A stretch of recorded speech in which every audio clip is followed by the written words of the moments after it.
Assalamualaikum Sobat Islam Trending, semoga kita semua diberi kesehatan dan rezeki yang melimpah. Kali ini kita akan menceritakan kisah tentang Abu Nawas. Kelakuan Abu Nawas biar dianggap konsisten oleh Baginda Raja. Suatu kali Abu Nawas datang ke istana, tanpa diundang Baginda Harun ar-Rasyid.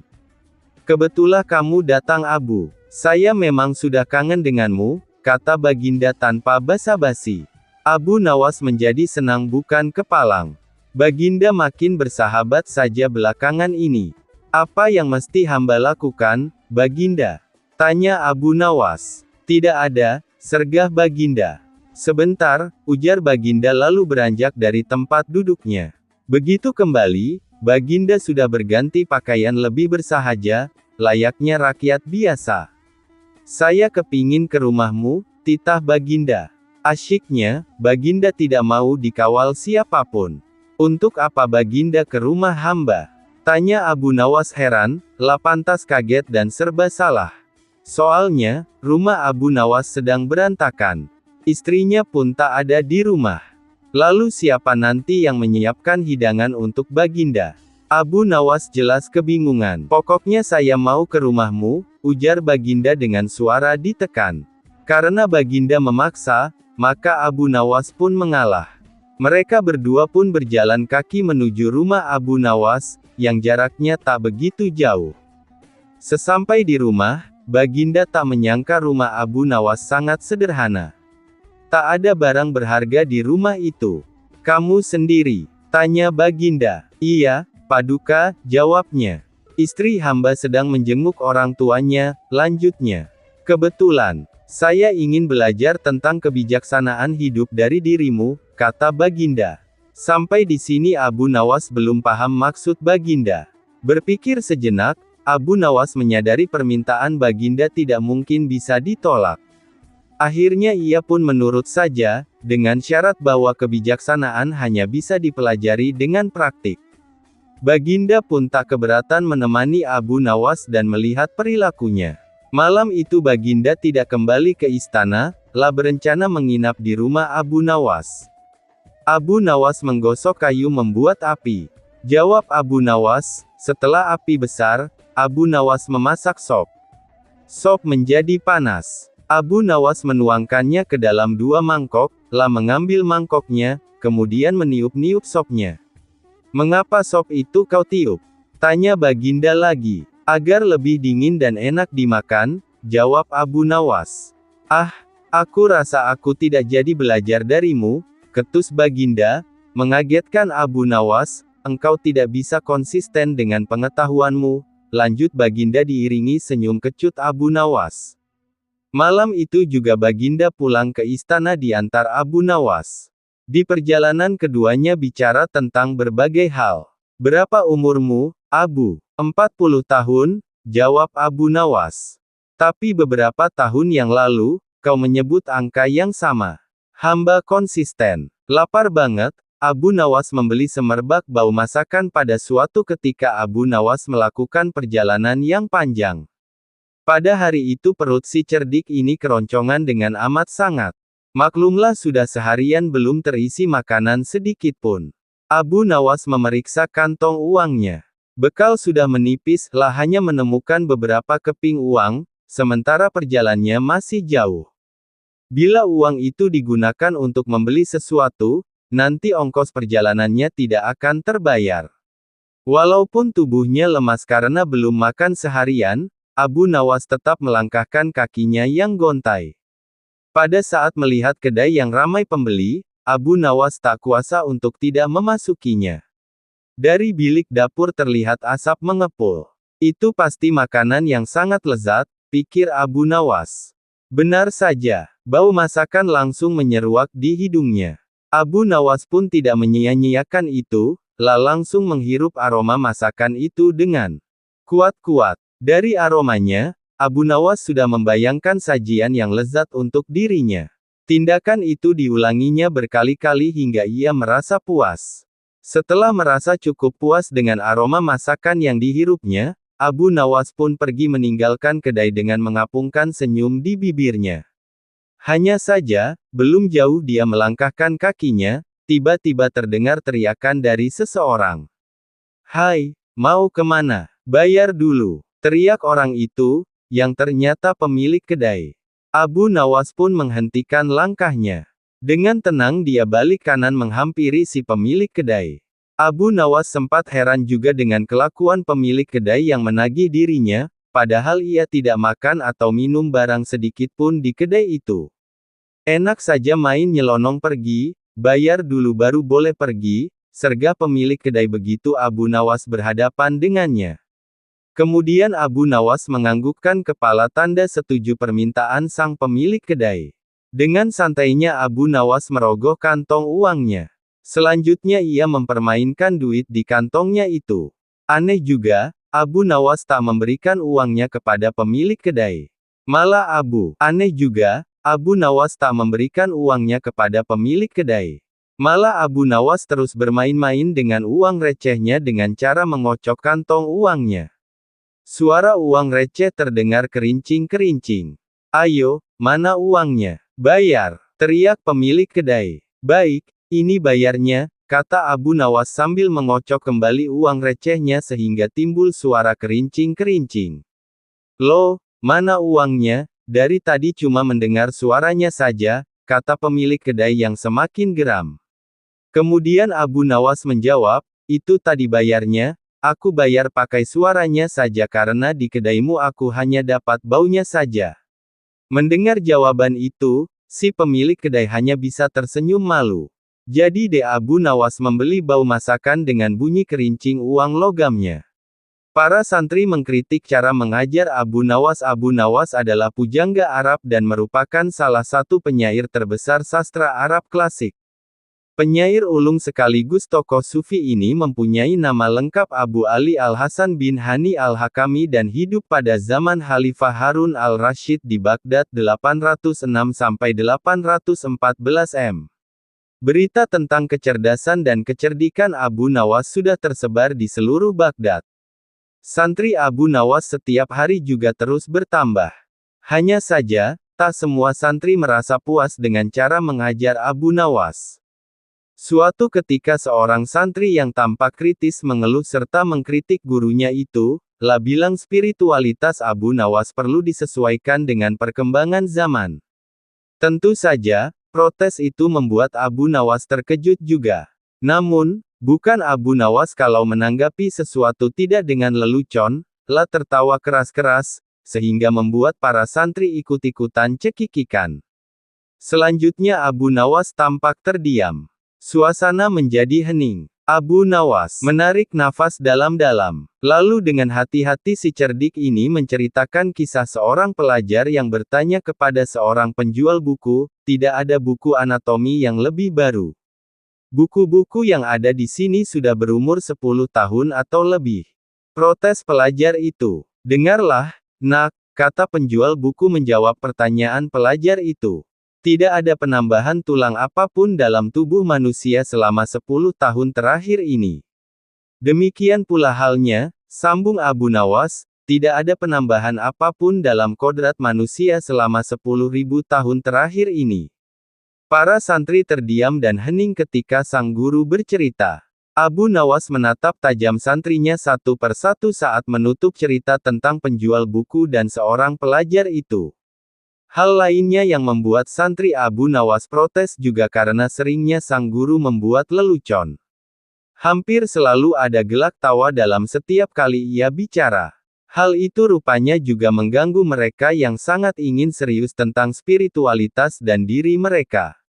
"Guru ini seperti badut," kata seorang santrinya suatu ketika. Hal lainnya yang membuat santri Abu Nawas protes juga karena seringnya sang guru membuat lelucon. Hampir selalu ada gelak tawa dalam setiap kali ia bicara.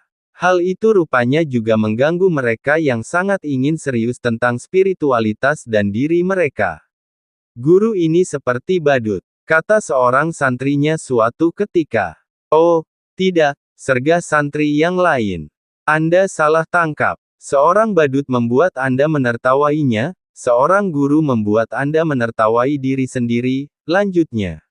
Abu Nawas mendengar dialog antara santri itu dengan senyum-senyum. Abu Nawas tidak terganggu sama sekali dengan santrinya itu. Apakah sesuatu menjadi sungguh-sungguh benar, katanya, jika tak seorang pun menertawakannya. Dan Abu Nawas tetap seperti itu.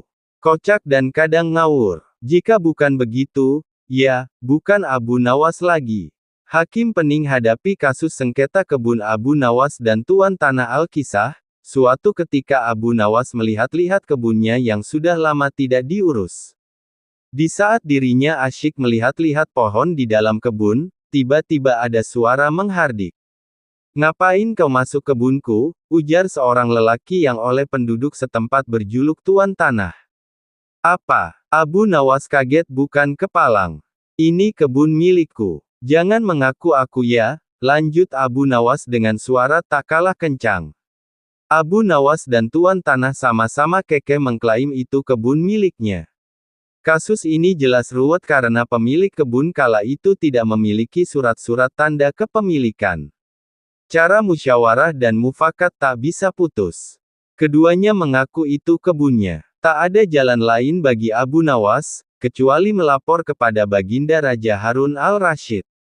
Ini masalah rumit Abu. Agar masalahnya bisa diputus secara adil maka mesti ditangani oleh hakim yang bijaksana. Ujar Baginda angkat tangan. "Baik Baginda," sambut Abu Nawas dengan takzim. "Persoalannya, siapa hakim yang akan menangani itu juga bukan perkara mudah. Biasanya urusan yang ruwet seperti ini menjadi pekerjaan Abu Nawas. Kini justru Abu Nawas sendiri yang berperkara. Jadi mesti dicari hakim yang selevel Abu Nawas untuk menangani kasus ini." Baginda Raja akhirnya mendapatkan hakim yang paling baik reputasinya di Baghdad. Hakim ini terkenal cerdas dan berwibawa. Orang-orang yang berperkara dengannya selalu puas. Baginda yakin, hakim ini akan memutuskan perkara ini dengan adil. Maka pada hari yang sudah ditentukan, sidang pun dilakukan, di salah satu ruang di istana. Dalam sidang itu, selain pihak yang bersengketa, hadir juga Baginda Raja. Rupanya Baginda ingin tahu siapa sesungguhnya yang mengaku-ngaku dan biang kerok-keruwetan ini. Baginda yakin klaim Abu Nawas atas kebunnya tidak mengada-ada. Tapi sangat sulit bagi dirinya untuk begitu saja memenangkan Abu Nawas. Nah, untuk menguji kebenaran pengakuan atas klaim kebun itu maka hakim bertanya kepada kedua belah pihak yang bersengketa. "Berapa jumlah pohon di dalam kebunmu?" tanya hakim. Tuan Tanah tampak kebingungan, bahkan cenderung panik. Sedangkan Abu Nawas tampak lebih tenang. Jujur Abu Nawas tidak pernah menghitung berapa jumlah pohon yang ada di kebunnya. Begitu juga Tuan Tanah. Lagi pula, siapa yang sudi menghitung pohon di kebun? Bagaimana Anda mengakui itu kebun Anda, sementara Anda tidak kenal dengan kebun sendiri? Kata hakim. Tuan Tanah menunduk dalam-dalam, lah tampaknya grogi berat. Di tengah tekanan hakim itu, Abu Nawas masih sempat mengapungkan senyum di bibirnya. "Berapa lama Tuan Hakim tinggal di rumah yang Tuan miliki sekarang?" Abu Nawas balik bertanya. "Sejak beberapa tahun yang lalu," jawab hakim yang tak mengira akan mendapat balasan pertanyaan. Lalu Abu Nawas bertanya lagi, "Berapa jumlah genting di rumah Tuan?" Hakim ganti yang gelagapan, lah tidak mampu menjawabnya. Hakim itu lalu berkata, "Kebenaran ada di pihakmu," katanya kepada Abu Nawas diiringi senyum kecut dan wajah pucat pasi Tuan Tanah. Bisa ditebak wajah pucat Tuan Tanah itu. Begitu hakim mengetuk palu memenangkan Abu Nawas, maka hukum dari Baginda Raja sudah pasti menanti.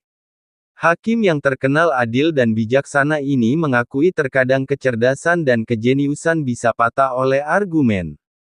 "Saya belum pernah kalah kecuali dengan satu orang, Abu Nawas," ujar hakim mengakui kehebatan Abu Nawas. Setelah itu Tuan Tanah langsung digelandang ke penjara. "Enak saja, mengaku aku kebun milik orang lain. Gara-gara mimpi, Baginda Raja mengusir Abu Nawas." Mimpi buruk yang dialami Baginda Raja Harun al-Rasyid tadi malam menyebabkan Abu Nawas diusir dari negeri Baghdad. Abu Nawas tidak berdaya. Bagaimanapun ia harus segera menyingkir meninggalkan negeri Baghdad hanya karena mimpi. Masih jelas terngiang-ngiang kata-kata Baginda Raja di telinga Abu Nawas.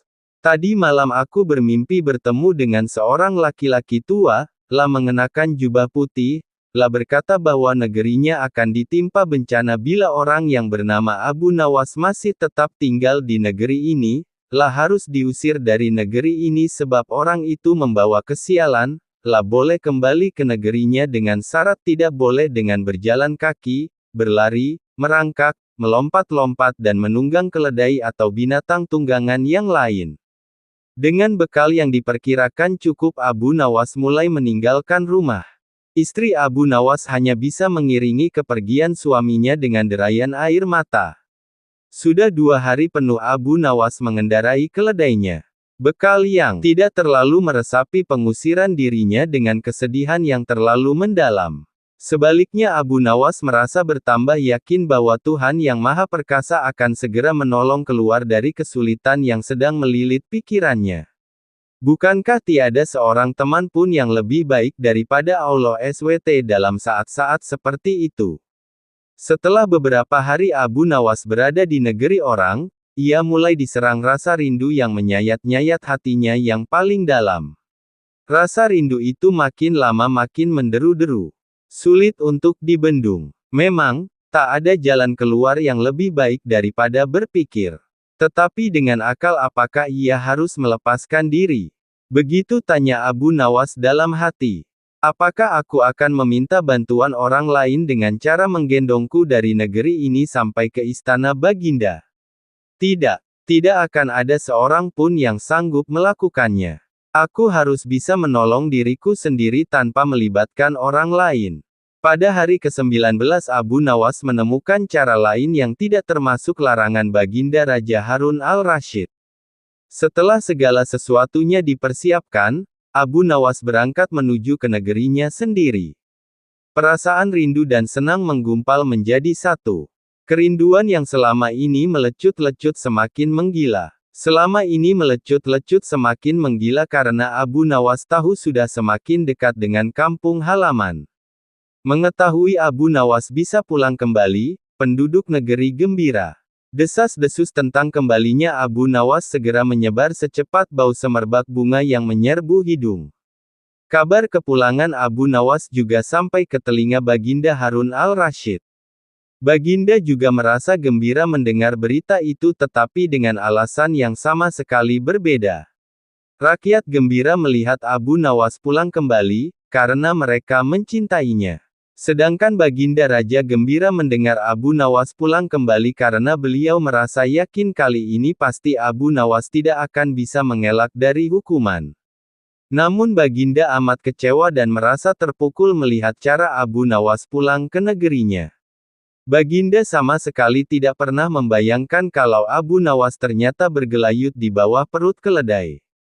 Sehingga Abu Nawas terlepas dari sanksi hukuman yang akan dijatuhkan karena memang tidak bisa dikatakan telah melanggar larangan Baginda Raja. Karena Abu Nawas tidak mengendarai keledai. Ahli hukum Islam saja minta fatwa Abu Nawas Al-Kisah, salah seorang ahli fikih resah akan perkara hukum yang dimilikinya. Hingga akhirnya keresahan sang faqih tadi mengarahkannya untuk menemui Abu Nawas. Singkat cerita bertemulah sang faqih dengan Abu Nawas. Tanpa basa-basi sang faqih pun mengutarakan keresahannya. Wahai Abu Nawas, aku membutuhkan pertolonganmu. Aku ingin engkau memberikan fatwa kepadaku perihal keresahanku selama ini, dan semoga engkau mendapatkan balasan dari Allah atas kebaikanmu. Sang faqih berbasa-basi. Keresahan apa yang kau hadapi? Katakan saja, kata Abu Nawas. Wahai Abu Nawas, manakah yang lebih utama, berjalan di depan iring-iringan jenazah atau di belakangnya? Tanya si ahli fikih. Wahai ahli fikih, jangan terlalu serius dan resah perihal urusan remeh-temeh seperti ini, jawab Abu Nawas. Wahai Abu Nawas, manakah yang lebih utama, berjalan di depan iring-iringan jenazah atau di belakangnya? Tanya si ahli fikih. Wahai ahli fikih, Jangan terlalu serius dan resah perihal urusan remeh-temeh seperti ini, jawab Abu Nawas. Lantas fatwa apa yang bisa kau beri padaku perihal perkara ini? Sergah sang ahli fikih penasaran. Abu Nawas pun menjawab, berjalanlah sesukamu, depan belakang, kanan kiri itu sama saja, asal jangan kau naiki keranda jenazahnya. Keseriusan ahli fikih yang tadinya menyimak uraian Abu Nawas, berubah menjadi tawa. Sang ahli fikih itu pun pergi dengan rasa puas dan tertawa sepanjang perjalanan. Baginda Raja jadikan tempat tidur Abu Nawas sebagai WC. Baginda Raja mendadak kangen, ingin bertemu dengan Abu Nawas. Soalnya, sudah beberapa hari ini si cerdik ini tak menampakkan batang hidungnya. Sudah beberapa kali, lewat utusannya, Baginda memanggil Abu Nawas. Namun sang pelipur lara ini belum juga menampakkan diri. Pada hari itu, rindu Baginda Raja tak tertahankan, lah ingin Abu Nawas menghibur hatinya yang galau. Setelah lama berpikir mencari cara agar Abu Nawas mau datang ke istana, Baginda Raja akhirnya menemukan ide yang super jahil. Raja kemudian memanggil 3 orang prajurit dan menyuruh mereka pergi ke rumah Abu Nawas. Pengawal, pergilah ke rumah Abu Nawas. Beraklah di tempat tidurnya. Kalau kalian berhasil, maka masing-masing akan aku beri uang 1000 dirham, titah Baginda Raja serius. Kendati terasa aneh, tanpa pikir panjang, ketiga utusan Baginda Raja tersebut langsung menerima perintah Baginda. Daulat Paduka, jawab ketiga prajurit tersebut secara bersamaan. Mereka pun langsung berangkat menuju rumah Abu Nawas sesuai titah Baginda Raja. Sementara itu, ada seorang pejabat tinggi kerajaan yang memperhatikan perintah sang raja kepada ketiga prajurit tersebut.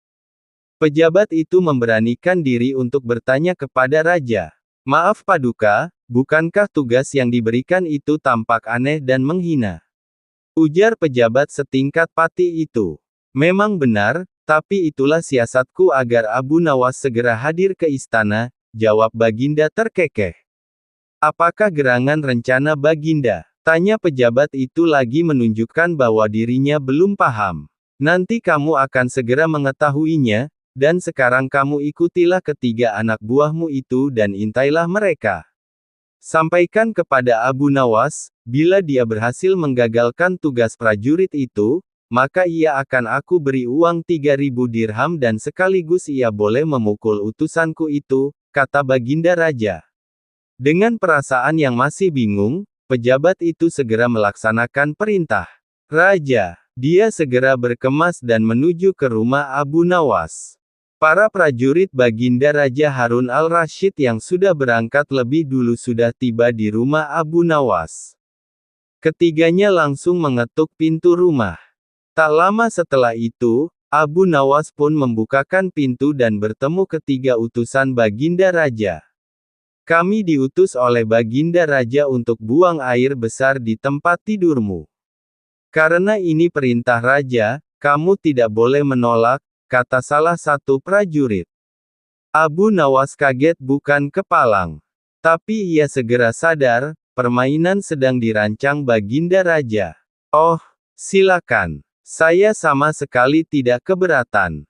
Silakan saja kalau kalian mampu melaksanakan perintah Raja, ucap Abu Nawas kemudian, lah segera memutar otak. Betul, tanya prajurit Raja memastikan. Iya, silahkan saja, sahut Abu Nawas enteng. Abu Nawas mengawasi orang-orang itu beranjak ke tempat tidurnya dengan perasaan geram yang sudah ia tahan. Betul-betul kelewatan, gumam Abu Nawas dalam hati. Abu Nawas memutar otak untuk menggagalkan tindakan bodoh dan kurang ajar tiga prajurit itu. Setelah berpikir beberapa saat, Abu Nawas akhirnya menemukan cara untuk menggagalkan tugas para utusan tersebut. Pada saat para utusan itu hendak bersiap-siap buang air besar, mendadak Abu Nawas berkata di balik jendela kamar. Hai para utusan raja, ada yang lupa saya sampaikan kepada kalian, kata Abu Nawas. Apa itu? Tanya salah satu utusan raja. Saya ingatkan supaya kalian jangan melebihi perintah Baginda Raja. Jika kalian melanggar, saya akan pukul kalian dengan sebuah pentungan besar dan setelah itu saya akan laporkan kepada Baginda bahwa kalian melanggar perintahnya, ancam Abu Nawas. Dengan cekatan Abu Nawas segera mengambil sebatang kayu besar yang ada di dapur rumahnya, kemudian berlari kembali ke kamarnya dengan membawa pentungan kayu besar itu. Hai, apa maksudmu tadi Abu Nawas? Tanya salah satu utusan. Ingat, perintah raja hanya buang air besar saja dan tidak boleh lebih dari itu, jawab Abu Nawas. Iya, benar, jawab utusan raja. Aku ulangi lagi, hanya buang air besar saja. Tidak boleh lebih. Ingat, tidak boleh kencing, tidak boleh buka celana, tidak boleh cebok. Hanya buang air besar saja. Tegas Abu Nawas. Mana mungkin? Itu tidak mungkin, kami juga harus buka celana dan kencing, protes salah satu utusan. Aku akan pukul kalian sekeras-kerasnya jika kalian melanggar perintah raja, sahut Abu Nawas kembali mengancam. Ketiga utusan Baginda Raja tersebut hanya bisa saling pandang kebingungan dengan ucapan Abu Nawas. Di tengah kebingungan tersebut, tiba-tiba ada suara yang memanggil Abu Nawas. Rupanya suara tersebut datang dari pejabat tinggi kerajaan. Melihat kedatangannya, Abu Nawas dan ketiga utusan raja segera berkumpul untuk menemui suara tersebut. Aku sudah mendengar perdebatan kalian. Baginda Raja memang memerintahkan para utusan untuk berak di tempat tidurmu. Jika mereka sanggup, masing-masing akan mendapatkan 1000 dirham. Jika mereka gagal, maka mereka boleh engkau pukul sesuka hatimu, kata petinggi kerajaan tersebut. Oh, begitu. Lalu hadiah dari Baginda untukku berapa tuanku? Tanya Abu Nawas. Oh, begitu. Lalu hadiah dari Baginda untukku berapa tuanku? Tanya Abu Nawas dengan mata berbinar. Sekarang juga engkau boleh menghadap Baginda Raja untuk menerima 3000 dirham, jawab pejabat itu. Mendengar itu, Abu Nawas dibuat kaget serta gembira. Sebelum menghadap Baginda Raja, Abu Nawas kembali mengambil pentungannya lalu mengejar ketiga utusan raja yang hampir buang air besar di ranjangnya. Ketiga utusan itu pun lari terbirit-birit. Abu Nawas, Baginda Raja sangat yakin engkau dapat mengatasi masalah ini. Baginda memang menginginkan kehadiranmu di istana untuk menghibur hatinya yang saat ini sedang gundah gulana, jelas pejabat tinggi kerajaan tersebut sambil tertawa. Abu Nawas setuju. Mereka pun berangkat menuju istana untuk memenuhi panggilan Baginda Raja sekaligus mengambil hadiah 3000 dirham. Abu Nawas, Abu Wardah, dan seorang pengemis pada suatu ketika, seorang pengemis mendatangi rumah Abu Nawas. Laki-laki itu meminta makanan karena, menurut pengakuannya, seharian perutnya belum terisi. Abu Nawas tengok kiri tengok kanan seperti orang bingung. Di rumah juga belum ada makanan yang siap saji. Tapi Abu Nawas kepingin membantu pengemis itu. Tidak sekadar memberi makan. Kenapa engkau mengemis? Apa engkau tidak mempunyai pekerjaan? Tanya Abu Nawas. Maaf tuan, saya sudah lama mencari pekerjaan, tapi belum juga ada yang mau menerima saya bekerja, jawab pengemis itu. Lalu, apa engkau mau bekerja sekalipun pekerjaan itu berat? Tanya Abu Nawas. Asalkan halal, saya mau tuan, jawab si pengemis. Akhirnya Abu Nawas mengantarkan pengemis itu menemui sahabatnya, Abu Wardah. Singkat cerita, setelah pengemis itu diberi makan maka Abu Wardah memberi pekerjaan mencabut rumput di pekarangan rumah. Ternyata, lelaki ini merupakan seorang pekerja yang sangat rajin dan tangkas. Dalam waktu singkat saja, pekerjaannya pun selesai.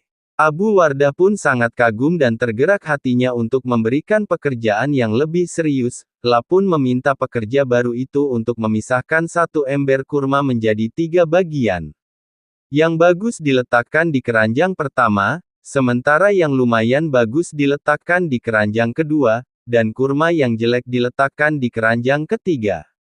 Pada keesokan harinya, Abu Nawas datang ke rumah Abu Wardah untuk menanyakan kabar dari pengemis itu. La pun menjelaskan bahwa pengemis itu sangat rajin dan terampil mencabut rumput di ladang sehingga dirinya menyimpulkan bahwa pengemis itu adalah pekerja yang baik.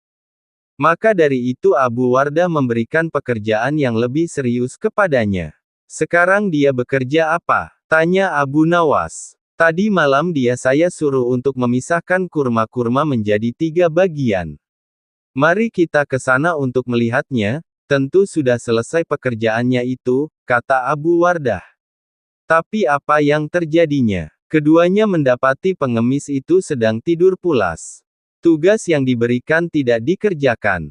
Dengan penuh tanya, Abu Wardah pun membangunkan pengemis itu. "Kenapa engkau tidak menyelesaikan pekerjaanmu yang sangat mudah itu?"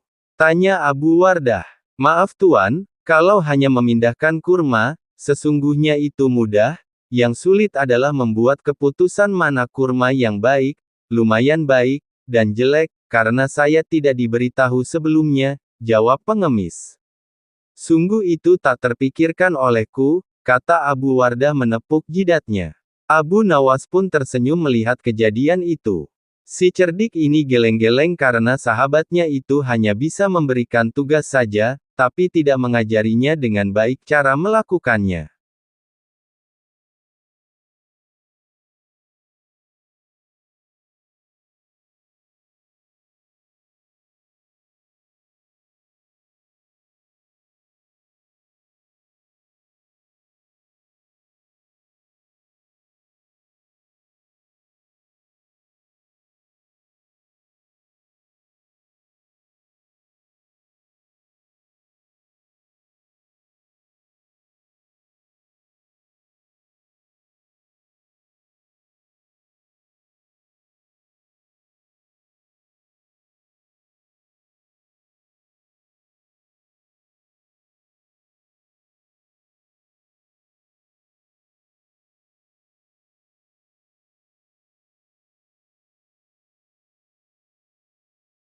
Mendudukinya, "Ini hamba lakukan sampai hujan berhenti," jelas Abu Nawas. Ahaha, rupanya dengan diam-diam Baginda Raja mengakui lagi kecerdikan Abu Nawas.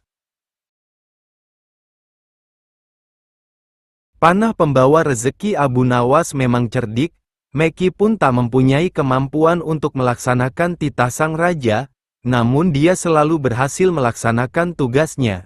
Dan hadiah selalu menanti. Sungguh rezeki yang tak disangka.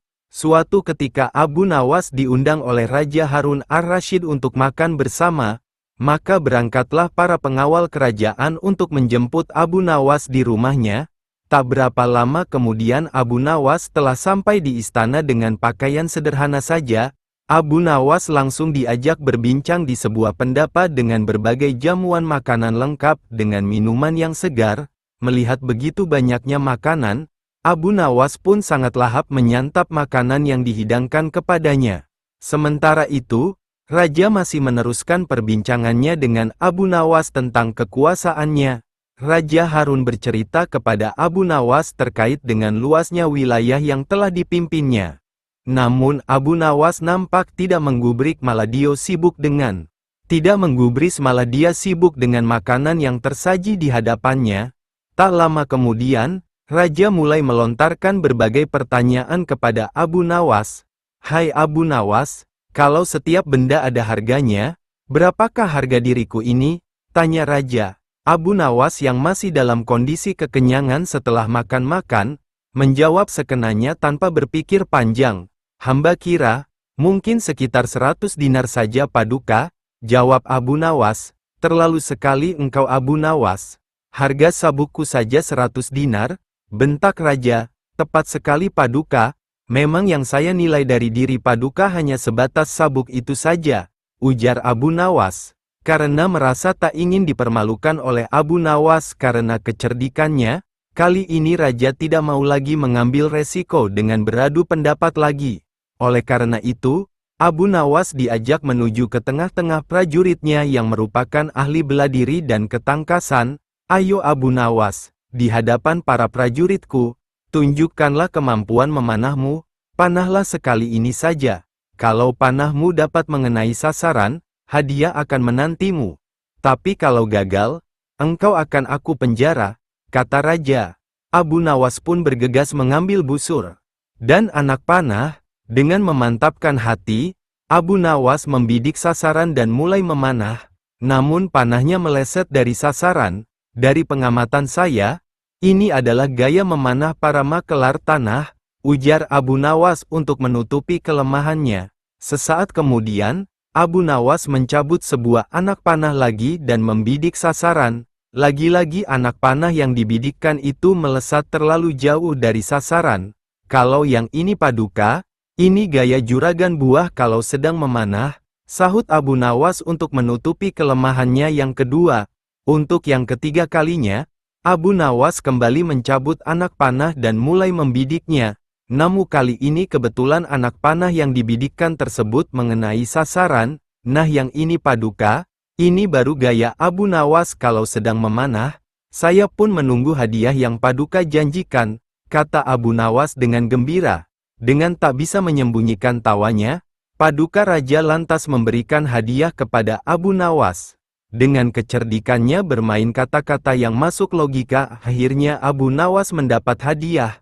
Dia pun langsung mohon diri karena tak sabar untuk memberikan hadiah itu kepada istrinya. Menasehati hartawan zalim, salah seorang pemuda menjadi kaya karena warisan dari orang tuanya. Kehidupannya drastis menjadi orang kaya dan hampir semua orang ingin berkawan dengannya. Berita akan kekayaan si pemuda ini cepat tersebar hingga ke pelosok desa, dan masyarakat kagum akan megahnya rumah yang dia bangun, ya karena memang tampak berbeda dengan rumah lainnya. Entahlah apa yang ada di hati si pemuda ini, hampir setiap hari dia mengadakan pesta di rumahnya. Karena dibujuk oleh beberapa teman agar menyajikan pesta yang lebih meriah dari hari ke hari, lama-kelamaan kekayaannya pun mulai menipis karena untuk pesta meriah yang diadakannya sendiri. Benar saja, hanya dalam waktu yang singkat, uang yang dimiliki pemuda tersebut telah habis, bahkan dirinya tak mampu lagi memberi gaji kepada pembantunya sendiri. Efeknya lagi, kawan-kawan mulai menjauhinya dengan perlahan-lahan pula. Pemuda tersebut benar-benar menjadi miskin dan hidup sebatang kara tanpa mendampinginya. Menjauhinya dengan perlahan-lahan pula. Pemuda tersebut benar-benar menjadi miskin dan hidup sebatang kara tanpa seorang pun yang mendampinginya. Pemuda itu berniat mendatangi Abu Nawas agar kembali mendapatkan berkah. Pemuda itu mengutarakan maksudnya, uang saya sudah habis dan kawan-kawan saya telah meninggalkanku. Apa yang seharusnya aku lakukan, keluh pemuda itu. Jangan khawatir, segalanya akan normal kembali, tunggu saja beberapa hari ini, kau akan kembali tenang dan bahagia, tutur Abu Nawas. Jadi saya akan segera kembali kaya, kata pemuda itu girang. Bukan begitu maksudku, kau salah tafsir, maksudku dalam waktu yang tidak terlalu lama kau akan terbiasa menjadi orang yang miskin dan tidak mempunyai teman, jelas Abu Nawas kepada pemuda tersebut. Kemudian Abu Nawas menjelaskan bahwa apa yang diterima dan dialami oleh pemuda tersebut adalah akibat dari apa yang dilakukannya sendiri. Selain itu, dirinya pun tak pernah sekalipun untuk berusaha mengelola harta yang dimilikinya. Mengajar lembu mengaji Al-Quran, panggil Abu Nawas kemari hari ini juga, titah Sultan Harun al-Rasyid kepada seorang hambanya. Tuan Abu Nawas, kata si hamba raja sesampai di rumah Abu Nawas, Tuan hamba dipersilahkan Baginda datang ke istana hari ini juga. Hanya berjarak setengah jam setelah hamba sahaya tadi sampai di istana, Abu Nawas pun tiba di sana. Hai Abu Nawas, kata Sultan, tahukah kamu mengapa aku panggil kemari? Aku minta tolong kepadamu untuk mengajari lembuku supaya bisa mengaji Al-Quran. Jika lembu itu tidak dapat mengaji, niscaya aku akan menyuruh mereka membunuh kamu. Baiklah tuanku Syah Alam, jawab Abu Nawas, titah tuanku Patik junjung di atas kepala Patik. Kemudian Abu Nawas disuruh pulang dengan menghela seekor lembu. Sesampai di rumah, lembu itu diikat erat-erat pada sebatang pohon kurma. Esok harinya Abu Nawas mulai memukul lembu itu dengan sebuah cambuk rotan sampai setengah mati. Ketika binatang itu hampir mengamuk, Abu Nawas mengucapkan kata, atau. Perkataan itulah yang diajarkan Abu Nawas kepada lembu itu sambil tetap mengayunkan cambukannya tanpa henti.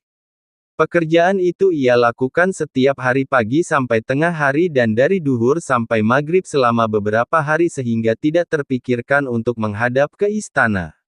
Setengah bulan kemudian Baginda menyuruh seorang hamba melihat ke rumah Abu Nawas, apakah dia mampu mengajari lembu itu mengaji atau tidak. Apa yang disaksikan oleh hamba sahaya tadi di rumah Abu Nawas, tiada lain cambukan yang dilancarkan oleh Abu Nawas ke badan lembu itu sambil berkata, atau, sampai binatang itu kesakitan setengah mati. Maka dilaporkanlah hal itu kepada Baginda Sultan. Mohon ampun Baginda, kata hamba sahaya itu sesampai di istana, Patik lihat Abu Nawas sedang mengajar lembu itu di belakang rumah dengan sebuah cambuk rotan yang besar. Jika tali pengikatnya tidak kuat pastilah lembu itu lepas dan mengamuk, yang diajarkan tidak lain hanyalah 3 patah kata, yaitu, atau. Baginda terheran-heran mendengar laporan. Baginda terheran-heran mendengar laporan itu, setelah berpikir sejenak Baginda bertitah, panggil kemari Abu Nawas sekarang juga, aku mau tahu apakah lembu itu sudah bisa mengaji atau belum. Tidak lama kemudian Abu Nawas pun sampai di istana, ia pun datang menyembah. Hai Abu Nawas, sudahkah engkau mengajari lembuku itu dan apakah lembu itu sudah bisa mengaji Al-Quran? Tanya Baginda Sultan. Sudah bisa sedikit-sedikit, ya Tuanku Syah Alam, jawab Abu Nawas. Tadi aku suruh seorang hamba melihat ke rumahmu, katanya engkau mengajari lembu itu kalimat, atau. Aku mau tahu apa artinya perkataan itu. Ampun keduli Syah Alam, kata Abu Nawas. Arti, atau, itu adalah jika bukan lembu yang mati, atau hamba, atau tuanku, atau tidak ada salah seorang yang mati, hamba tidak akan puas. Sebab sampai habis umurnya sekalipun, binatang itu tidak akan bisa mengaji Al-Quran. Itu sebabnya binatang itu hamba cambuk agar mati. Dengan demikian hamba senang karena pekerjaan hamba dapat selesai. Atau hamba yang mati, atau paduka yang mati, atau salah satu, barulah habis perkara lembu itu. Tadi aku suruh seorang hamba melihat ke rumahmu, katanya engkau mengajari lembu itu kalimat, atau. Aku mau tahu apa artinya perkataan itu. Ampun keduli Syah Alam, kata Abu Nawas. Arti, atau, itu adalah jika bukan lembu yang mati, atau hamba, atau tuanku, atau tidak ada salah seorang yang mati, hamba tidak akan puas. Sebab sampai habis umurnya sekalipun, binatang itu tidak akan bisa mengaji Al-Quran. Itu sebabnya binatang itu hamba cambuk agar mati. Dengan demikian hamba senang karena pekerjaan hamba dapat selesai. Atau hamba yang mati, atau paduka yang mati, atau salah satu, barulah habis perkara lembu itu.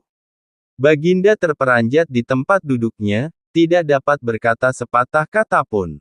Setelah tercenung sejenak, Baginda berkata, kalau begitu lembu itu boleh kamu ambil, atau kamu jual, atau kamu buat sate.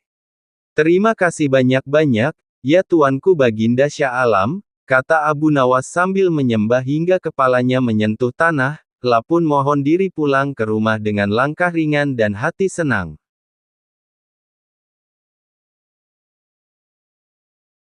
Kisah Abu Nawas kali ini akan menceritakan tentang khutbah salat Jumat yang bertopik api neraka. Abu Nawas dikenal sebagai mubalik oleh tetangga dan warga sekitarnya, dan tak jarang ada orang yang berkunjung ke rumahnya hanya sekedar bersilaturahmi dan meminta petunjuk agar usaha yang dijalankannya berjalan lancar dan diridai Allah SWT.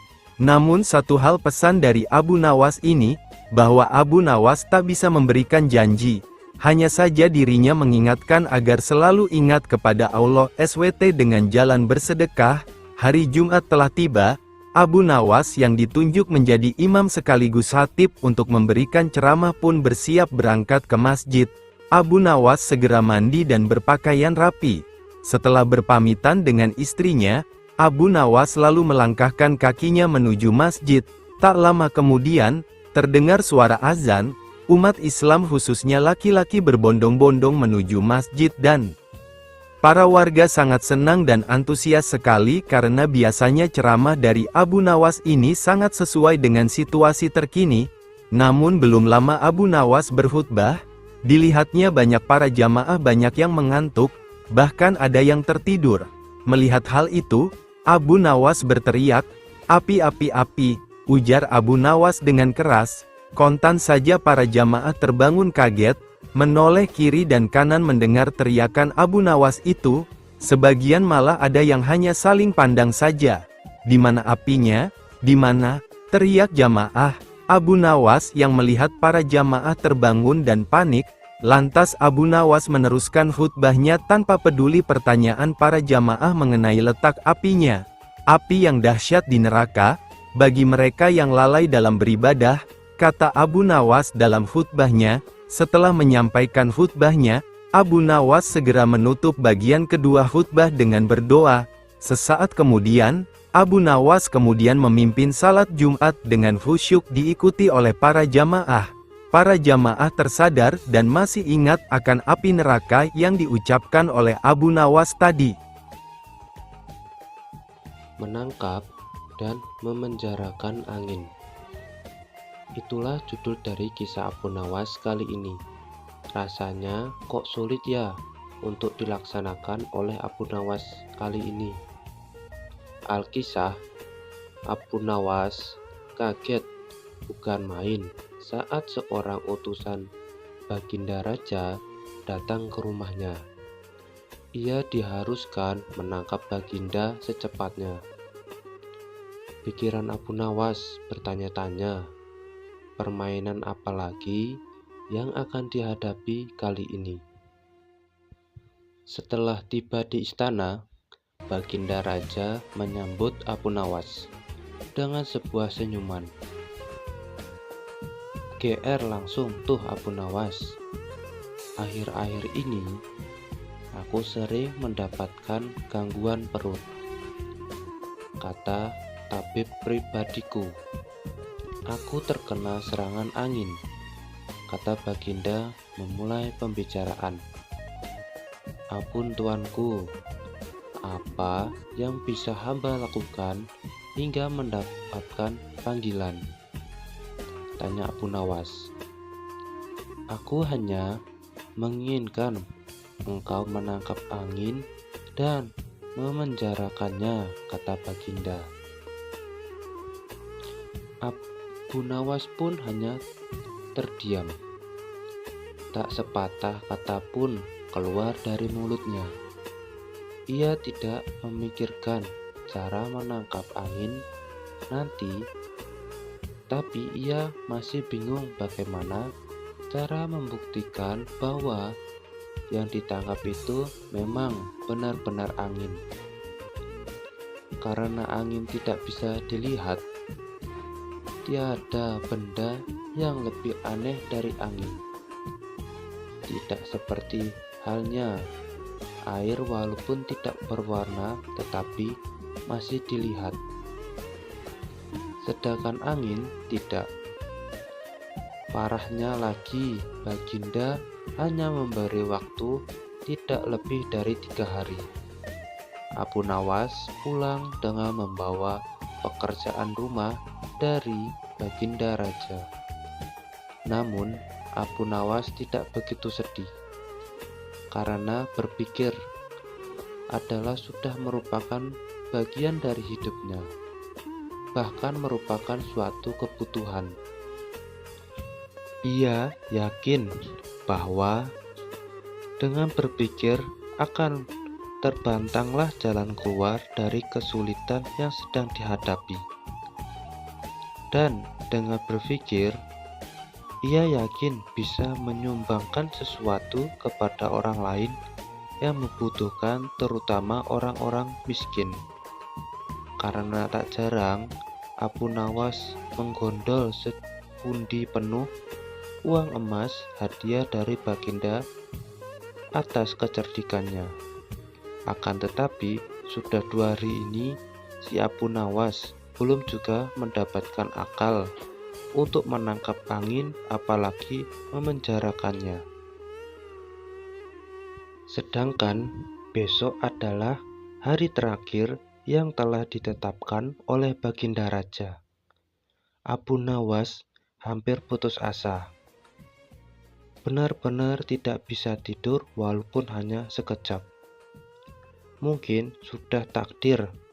Kayaknya kali ini Abu Nawas harus menjalani hukuman karena gagal melaksanakan perintah Baginda.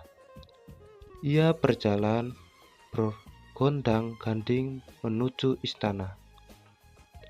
Nah, di sela-sela kepasrahannya kepada takdir, ia teringat sesuatu, yaitu Aladin dan lampu wasiatnya.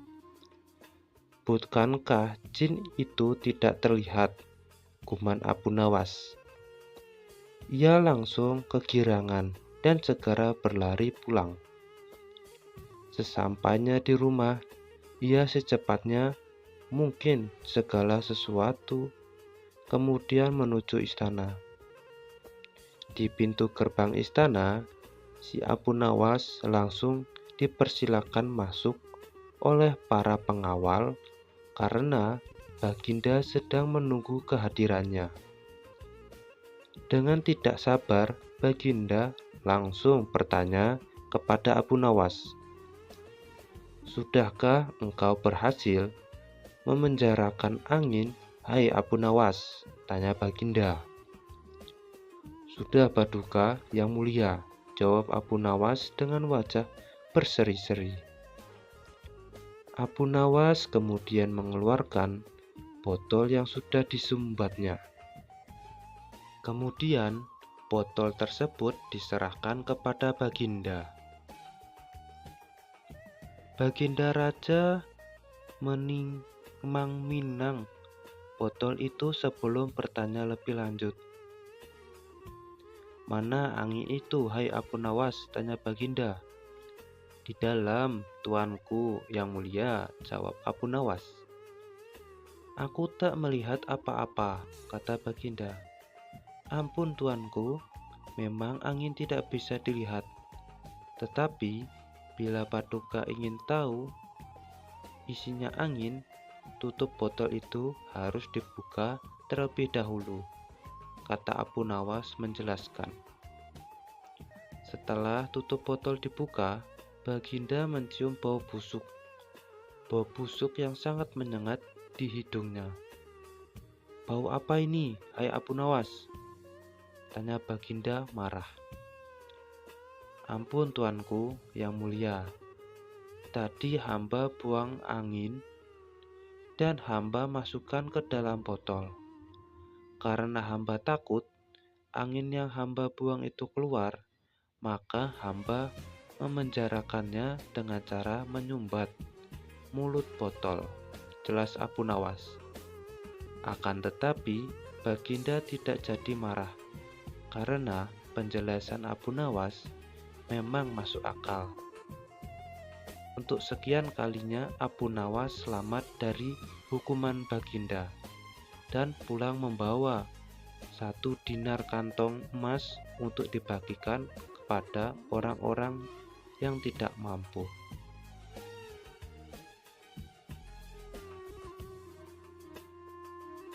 Nah, pembawa rezeki.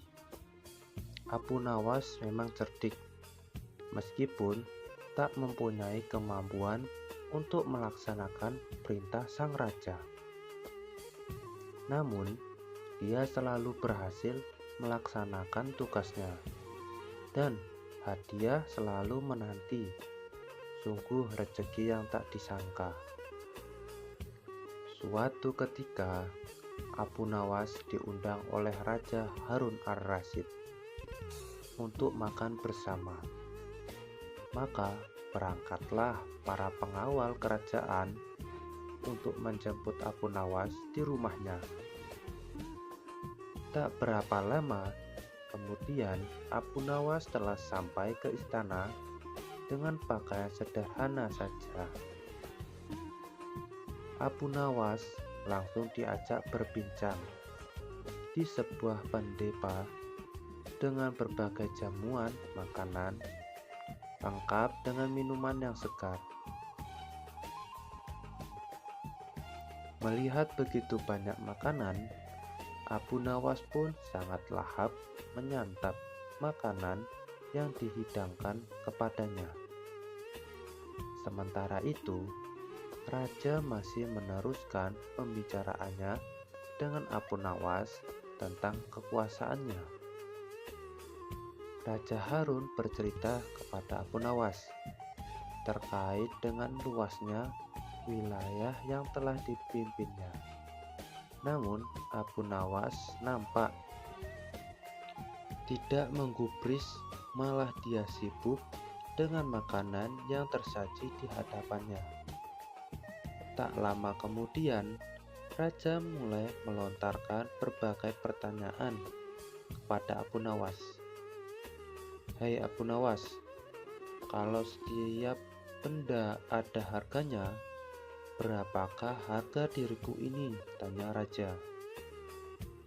Abu Nawas yang masih dalam kondisi kekenyangan setelah makan-makan menjawab skenanya tanpa berpikir panjang. "Hamba kira mungkin sekitar 100 dinar saja Paduka," jawab Abu Nawas. "Terlalu sedikit kau Abu Nawas. Harga sapuku saja 100 dinar, bentak Raja. "Tepat sekali Paduka. Memang yang saya nilai dari diri Paduka hanya sebatang sabuk itu saja," ujar Abu Nawas.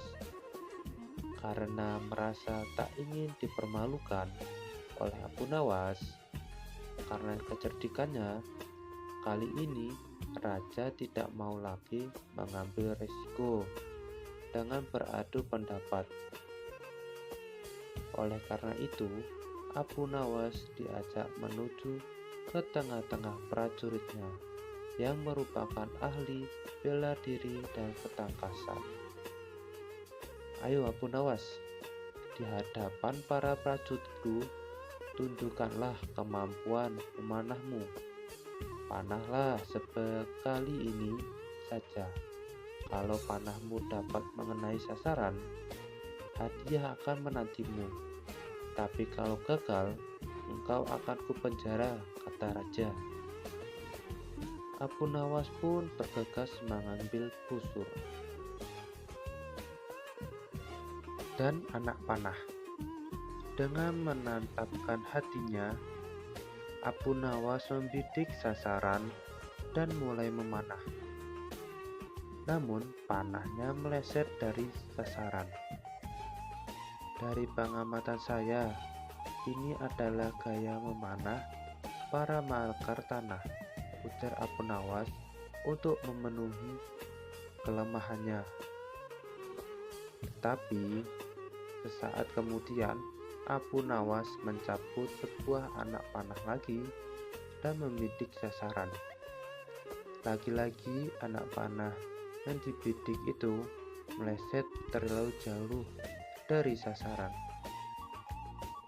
"Kalau yang ini Paduka, ini gaya juragan buah kalau sedang memanah," sahut Abu Nawas untuk menutupi kelemahannya yang kedua. Untuk yang ketiga kalinya, Abu Nawas kembali mencabut anak panah dan mulai membidiknya. Namun kali ini kebetulan anak panah yang dibidiknya tersebut mengenai sasaran. "Nah, yang ini Paduka, ini baru gaya Abu Nawas. Kalau sedang memanah, saya pun menunggu hadiah Paduka yang dijanjikan," kata Abu Nawas dengan gembira. Dengan tak bisa membunyikan tawanya, Paduka Raja lantas memberikan hadiah kepada Abu Nawas. Dengan kecerdikannya, bermain mata-mata yang masuk logika, akhirnya Abu Nawas mendapatkan hadiah. Dia pun langsung mohon diri karena tak sabar untuk memberikan hadiah itu kepada istrinya.